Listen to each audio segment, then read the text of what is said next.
Nakilahok ang Malolos City Police Station sa sinagawang Women's Celebration ng Barangay Ginhawa, Malolos, Bulacan.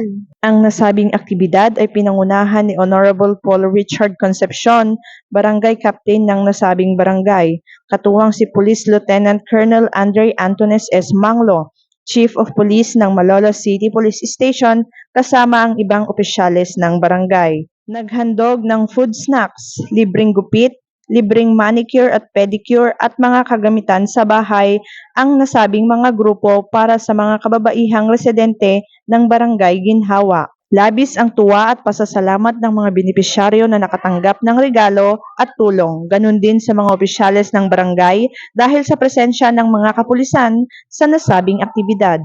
Magandang araw po sa inyo lahat. Ako po si Paul Richard Concepcion, ang kapitan po ng Barangay Ginhawa sa lungsod ng Malolos. Ang pamahalang barangay po ng Ginhawa ay may isang payak at munting selebrasyon para sa pagpupugay ng mga kababaihan ng Barangay Ginhawa. Ang layunin po ng aming proyektong ito ay makapagbigay o mapamper namin ang mga kababaihan sa pamamagitan ng pagkakaroon ng libreng manicure, pedicure, at mga haircut. So maraming salamat po at mabuhay po ang kababaihan ng Barangay Ginhawa at mabuhay po ang kababaihan ng lungsod ng Malolos. Maraming salamat po at magandang araw sa inyo.